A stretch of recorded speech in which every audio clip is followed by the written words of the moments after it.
of a baby boy. Windsor's town crier delivered the happy news to a joyous crowd today. Baby boy Sussex, 7 pounds, 3 ounces, born early this morning. Hey, what a fantastic day. Have you seen the smiles on everybody's faces? It's wonderful news. Yes, it's a complete shock. We're all feeling quite euphoric and we're all getting a bit drunk here. Anne Daly drove down from Wales to celebrate, hoping to see the royal couple. But I think a lot of people have been very disappointed because we're all here for the wedding and we thought perhaps she might come out. But while the couple had never planned to make a public appearance, Harry did make a surprise statement for the media. The proud father, who was by Meghan's side for the birth, clearly thrilled. This little thing is absolutely to die for, so I'm just over the moon. Media stationed in Windsor had been watching and waiting for so long, some started to wonder if the baby was already born and the family was hiding out. But no, Meghan was just overdue. The royal couple wanted the birth to be a private affair. Unlike William and Kate, there would be no photo op on the steps of the hospital. This couple didn't even say where Meghan gave birth, opting instead to share the happy news on Instagram, even before the traditional announcement made outside Buckingham Palace. This baby is 7th in line to the throne, very unlikely to ever be even a working member of the royal family, let alone a king. So he can be afforded a lot more privacy and a bit more freedom to grow up away from the spotlight. The couple hasn't announced a name yet. Some of the leading contenders are Alexander, Albert, and James. The new parents have promised to let the world get a glimpse of the new royal in a couple days. Renee Filipponi, CBC News, Windsor, England. So you saw him there a moment ago, a beaming Prince Harry today. Well, here's more of his surprise statement for the record.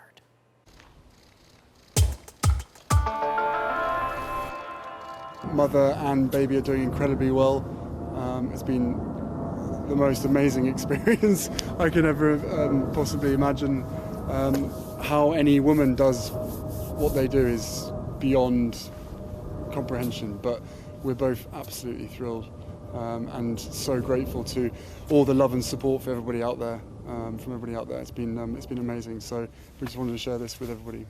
Still thinking about names. Yeah, the baby's a little bit overdue, so we've had a little bit of time to think about it, but yeah, we're still, that's the next bit. But for us, I think we'll be seeing you guys in probably 2 days' time as planned, as a family, to be able to share it with you guys and so everyone can see the baby. I haven't been at many births.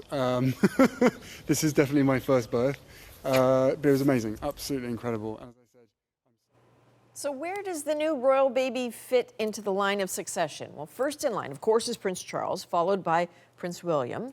Then come Will and Kate's children. Prince George is third, Princess Charlotte fourth, and their baby brother, Prince Louis. Prince Harry is 6th in line to the throne, followed by the new royal baby boy, who is 7th. Now, the baby may be pretty far from the throne, but he is a member of the most famous and watched family on the planet. Still, this royal couple is trying to break tradition a bit and forge their own path. So we asked royals expert Katie Nicholl for some insight on what they're in for under this new spotlight.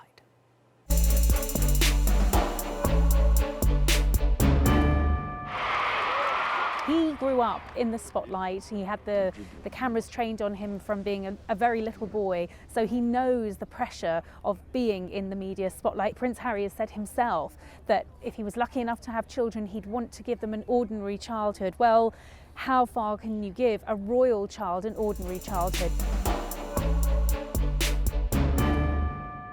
I, Harry, take you, Meghan, to be my wife. to be my wife. This is the first biracial baby to be born into the royal family. You know, the House of Windsor, 1,000 years old.